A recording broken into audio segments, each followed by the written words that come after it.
Amigos, continuamos con argumentos. Gracias por seguir en sintonía de este espacio a través de la señal de Globovisión. Bueno, hay elecciones este año 2024. El presidente Nicolás Maduro lo decía luego de que distintos sectores exigieran al gobierno, al CNE también pronunciarse respecto a la fecha de las elecciones. Y si bien desde el gobierno no son los que les compete anunciar esta fecha, también el presidente Nicolás Maduro salía al paso sobre este proceso electoral y decía que, claro, que está presente esa fecha para este año. Vamos a revisar sus declaraciones. Y ellos confían que pueden cabalgar ese escenario. Entonces llega el 2024, que está marcado por la Constitución como escenario para la elección presidencial. Este año vamos a elecciones presidenciales, llueva, truene o relampaguee, vamos a elecciones presidenciales como siempre, cumpliendo. Bueno, con esta elección sería la elección número 31, Pérez Pirela, la número 31, récord mundial, récord mundial. Todas las elecciones que ha habido que hacer, de gobernadores, alcaldías, Asamblea Nacional, presidencias, consejos municipales, siempre se han hecho, no importa lo que pase. Decía, no importa lo que pase, las elecciones siempre se han hecho, corresponde a la elección número 31 durante este año. Y también decía, pues en esa locución, que muchas veces la oposición busca salirse de la vía electoral. Hemos dicho que se ha abandonado la ruta electoral. No, en otras oportunidades. En otras oportunidades, en el caso de nosotros, ni en el 2005 que se llamó por primera vez a abandonar lo que era la asamblea, porque no, con eso se iba a deslegitimar al gobierno. Y bueno, en ese momento se aprovechó, se ganó, la asamblea fue un solo color y por supuesto se aprovechó para imponer todo lo que se había rechazado en la reforma constitucional a través de leyes, por ejemplo. Entonces, eso es parte de los errores que se han cometido, entre otros. En el 2018 también se abandonó la ruta electoral y quienes la abandonaron, no es nuestro caso, no es el caso del MAS, pero hoy todos estamos en la ruta electoral, la ruta pacífica, electoral y democrática. No compete ni a Nicolás Maduro ni a ningún alto vocero del oficialismo hablar de fechas de elecciones. Compete al organismo, al ente rector, que es el CNE. Y por supuesto, repito, lo decíamos en el corte anterior, están en mora en decir un día, el día que van a ser las elecciones, la fecha. El cronograma tiene que ver con todo el proceso, cuándo es el proceso de inscripción, cuándo comienza la campaña, el laxo, todo lo que significa un cronograma electoral. Pero la fecha perfectamente la pueden dar. Si van a ser en octubre, si van a ser en diciembre. Hay rumores donde dice que no solamente van a ser elecciones presidenciales, sino que pudiese ser elecciones de gobernadores y de alcaldes para todo lo que es el ejecutivo nacional, desde el presidente hasta los alcaldes. No les corresponde elecciones ahorita ni a los alcaldes ni a los gobernadores. Entonces, bueno, ojalá que sean las elecciones presidenciales, que son las que de acuerdo a la Constitución, son las que están establecidas para este año. Bueno, aparte de este tema, ¿no? De un tema tan importante como lo es una elección presidencial, sobre todo en un país, bueno, donde los problemas sociales están allí, están latentes, los problemas económicos. Y más allá de este calendario y de los discursos de un lado y del otro, políticos, de fondo, hay una situación humanitaria grave, una situación respecto al tema de los salarios de los trabajadores venezolanos, preocupaciones que están allí y que la gente no quiere esperar más, que además de ese debate pues, de campañas políticas, político-electorales, la gente lo que quiere es un debate de las soluciones a los problemas que hoy tiene nuestro país. Bueno, por supuesto, vimos cómo se aumentó las bonificaciones que perciben los empleados de la administración pública, quienes dependen del Estado venezolano. Bonificaciones que no son, como lo señala el gobierno, salario integral, porque los bonos no son parte del salario. La cesta básica está casi en $600 y resulta que con las bonificaciones y todo se pudiera llegar a $100, cosa que no alcanza para nada. Los profesores universitarios, yo soy profesora universitaria y gano 66 bolívares quincenal. Nada. Quincenal, bolívares. Y así, bueno, vemos cómo los educadores, el sector salud se mantienen en las calles pidiendo reivindicaciones salariales, reivindicaciones sociales. El tema de la contratación colectiva se ha abandonado. En el sector educativo tienen más de 3 años discutiendo la contratación colectiva. Los venezolanos, los ciudadanos, los que padecen tanto el tema del salario como la deficiencia e ineficacia de los servicios públicos, no pueden esperar o no deben esperar a un cambio de gobierno o a una oferta de quien está ahorita en el poder, que tiene casi un plan de gobierno con las 7 T que anunció recientemente, para que mejore su calidad de vida.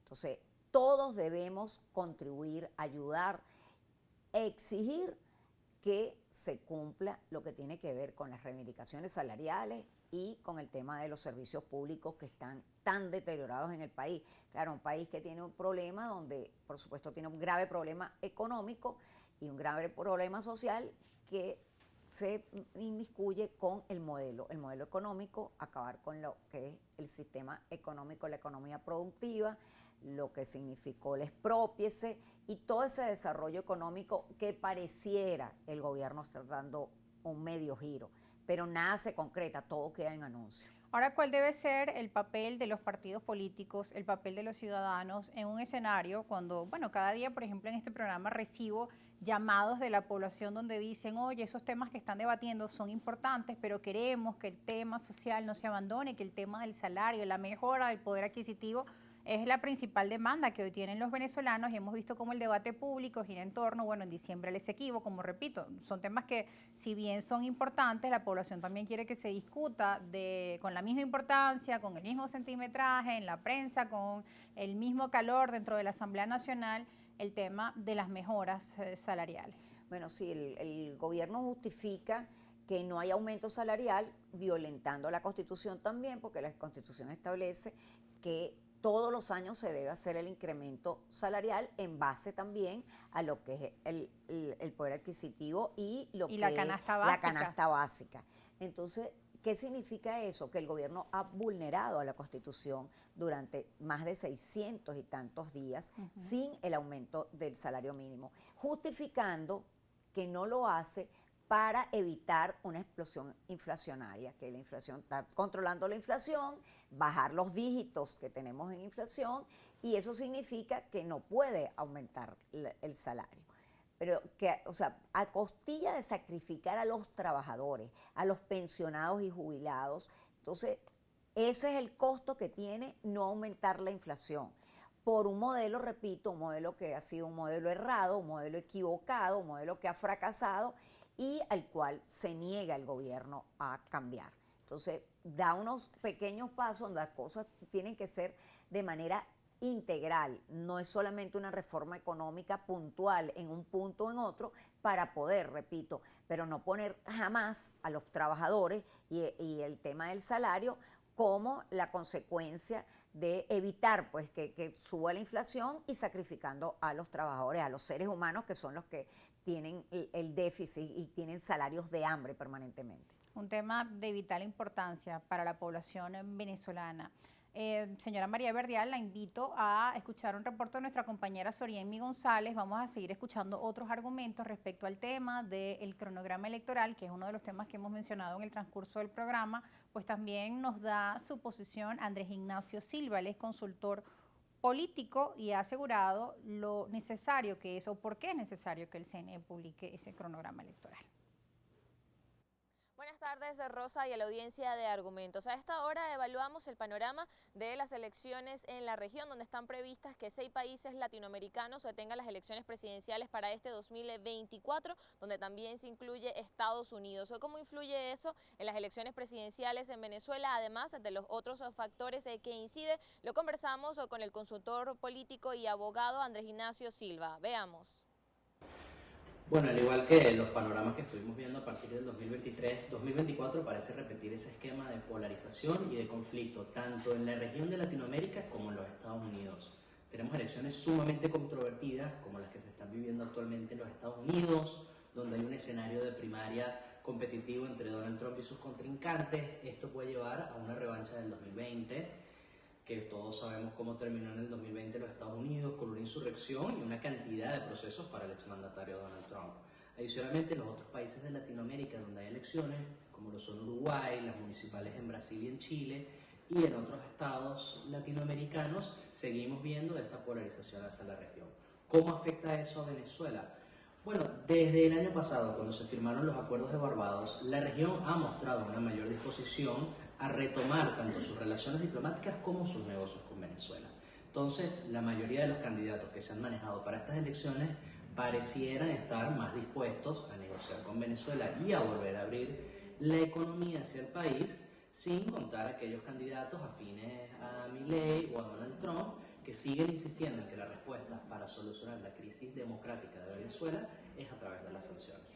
El gobierno sabe que tiene un electorado frágil, sabe que a pesar de tener los mejores índices de aprobación que han tenido en los últimos años, siguen teniendo dentro de sus bases mucha desconfianza y mucha preocupación. ¿Esto qué significa? Ante los Estados Unidos, quienes ellos han vendido como el gran enemigo del pueblo por las sanciones y por sus políticas americanas imperialistas, como ellos dicen, ellos no pueden demostrar que son complacientes ante este régimen. Entonces, ¿qué sucede? Ellos con el acuerdo de Barbados lo están cumpliendo al margen del cumplimiento y el incumplimiento. Ellos saben que de la misma manera que para garantizar la relajación o el levantamiento de sanciones tienen que cumplir poco a poco con los puntos del acuerdo, ellos tampoco pueden llegar y parecer débiles ante los Estados Unidos. Entonces, ellos van poco a poco cumpliendo con ciertos puntos, permitir que Mara Corina vaya al TCJ, pero luego no dejar que revise el expediente, ahora promocionando las elecciones libres, pero no terminando de anunciar la fecha. Entonces, ¿qué sucede? Esto es una estrategia del gobierno para que parezca que ellos no son quienes están complicando la elección, sino que sean los opositores, los partidos de oposición y los dirigentes de oposición quienes estén poniendo las trabas en el proceso, cuando la realidad es que se tiene que anunciar a la brevedad un cronograma electoral para poder conocer la fecha de las elecciones presidenciales. Este es un derecho que tenemos todos los venezolanos, no solo el derecho a la participación, sino el derecho a saber cuándo vamos a participar. Y es el deber de los rectores del CNE no solo verificar el proceso de las elecciones, sino verificarlo y ejecutarlo con el suficiente tiempo de antelación. Es insólito que el CNE hasta ahora no haya promovido un calendario electoral oficial, como han debido hacerlo en Gaceta Oficial hace tiempo, y están en todo su derecho los dirigentes opositores para pedirlo. Andrés Ignacio Silva, consultor político, destacó que es importante que el Consejo Nacional Electoral publique las fechas para las elecciones presidenciales previstas para este año, que de acuerdo a lo firmado en Barbados deben ser en el segundo semestre de este año. Con esta información regresamos contigo, Rosa. Gracias, Soriemi González, por el reporte con el analista Ignacio Silva, Andrés Ignacio Silva. Nos hablaba de la importancia de conocer el cronograma electoral. Y hay otro elemento que también está allí pendiente, que son esas jornadas especiales de registro electoral para que todos los jóvenes puedan inscribirse, que también es un factor, tomando en cuenta el consultor político que estábamos viendo, recordaba también los pronunciamientos de jóvenes durante esta semana, donde solicitaban que el Consejo Nacional Electoral, además, pues, de la presentación de este calendario, hiciera jornadas de inscripción electoral para los jóvenes, que es otro de los temas que también están allí pendientes. Sí, bueno, por supuesto insistir, todos los partidos políticos creo que en las últimas semanas hemos pedido que se dé la fecha cierta y real de las elecciones presidenciales. Y además, por supuesto, tiene que ver tanto el registro de jóvenes como los cambios de residencia. Hemos visto que hay una migración a las grandes ciudades, hay una migración a Caracas, lo vivimos quienes estamos en la capital con el tráfico y todo lo que eso significa. Y quienes están en la capital, quienes están que se han ido de las provincias donde estaban radicados, tienen que hacer su cambio de residencia, acudir a las oficinas. Y tenemos ahí el inconveniente que solamente en cada estado existen las oficinas regionales del CNE donde pueden acudir de manera permanente los ciudadanos, tanto como nuevos inscritos como cambio de residencia, pero quedan en la capital del estado. Es decir, un ciudadano en Barlovento tiene que dirigirse a Los Teques, que es la capital del estado, para poder hacer su cambio de residencia o nuevos inscritos. Por eso se pedía que se hicieran operativos, como se hacen previo a procesos electorales, operativos en la calle, en las universidades, que se instalaran máquinas para tanto actualización de datos como nuevos inscritos. Sí, en el interior nos comentaban que es terrible, los jóvenes tienen que bajar 3, 4 horas para llegar a la ciudad principal, a la capital y poder hacer la inscripción. Y hay personas que viven en zonas, pues de verdad, en zonas rurales, en zonas muy complicadas, en montañas, bueno, en fin. se hace más complejo así poder realizar la Bueno, inscripción. Miranda, que es un estado cercano, tú hablas de los valles del Tuy o de Barlovento, tienen que ir a Los Teques para poderse inscribir. O si viven en Baruta, Chacao, El Hatillo también. Entonces, imagínate tú lo que significa eso en el interior del país. Bueno, importante este llamado que realizan distintos sectores políticos a esas aperturas, esas jornadas especiales para la inscripción en el registro electoral de los jóvenes. Pausa y ya regresamos porque siguen muchos temas acá pendientes con la vicepresidenta del MAS, María Verdial. Ahí nos comentaba el consultor político otro de los temas importantes de este 2024, otros factores que también desde la escena internacional podrían influir en el desarrollo económico de Venezuela, que es el tema también de las elecciones en Estados Unidos y ese proceso de negociaciones que además tiene Venezuela y Estados Unidos en estos momentos. Pausa y volvemos.